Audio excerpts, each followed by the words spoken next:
Minecraft, the game with endless possibilities. Except for the bosses, apparently. I can't help but feel a bit underwhelmed. The Ender Dragon and the Wither just aren't cutting it for me anymore. Besides the Bedrock Wither, if you know, you know. The Elder Guardian, I don't really think even counts as a boss, and you're not even supposed to fight the Warden.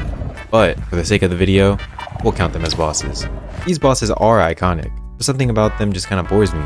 Now, don't get me wrong, put down those pitchforks. I know Minecraft is a sandbox game, and the focus isn't even on the bosses, but I still think I should talk about it. I mean, honestly, the Piglin Brute scares me more than these guys. Even Minecraft Dungeons, to me, is what Minecraft could be more like. They even added some of the past mob vote mobs into the game. Like, come on, really? It would be cool if we got even half of the things in Dungeons into base Minecraft. Well, let's talk about the rewards first. After defeating the Ender Dragon, what do you get? An egg. That's it.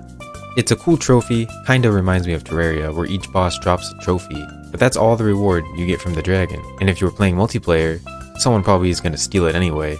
Now you could just make the argument that the End Dragon's real reward is gaining access to the End Cities, but I mean you could also build there, but obviously that takes a lot of time. It's not really a direct reward. Also, there's the Dragon's Breath to make lingering potions and tipped arrows, but Bedrock's way of making tipped arrows is better anyway. Second up is the Wither. I think that the Wither reward is actually pretty good. Sure, it takes a lot of ores or whatever, but you could just use an iron farm and complete it in like an hour.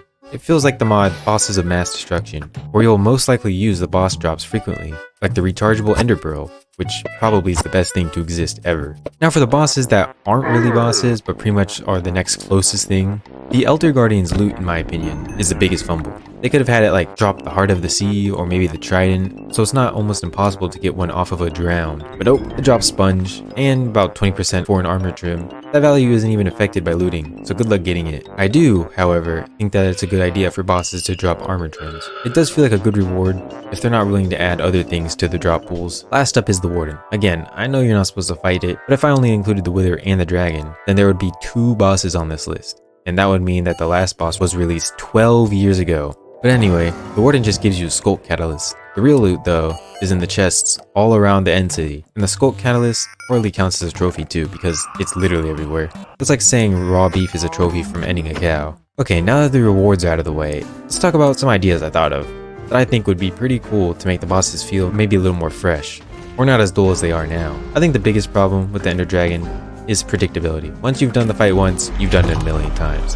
What could be cool, however, is once you've done enough damage to the dragon, its wings show that damage and it stops flying. Then it would feel way more exciting than just having the dragon hover over the portal letting you hit it, or even worse, exploding with beds. The Wither also has some potential too, like what if it could slowly corrupt the biome around it, creating a whole new biome where hostile mobs could spawn even in the day. No, this is not inspired by Terraria.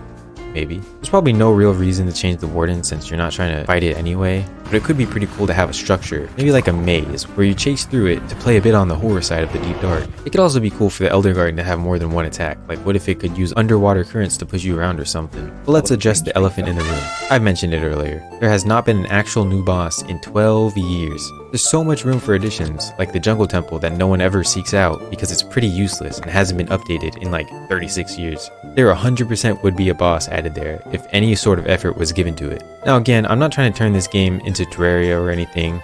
It's a sandbox game. I know it's not focused on bosses entirely, but it's still important in this day and age to be creative and think, wow, this would be cool if this was added. Unique rewards can open up new possibilities for building or exploring, but right now, the bosses don't really add too much to your gameplay loop.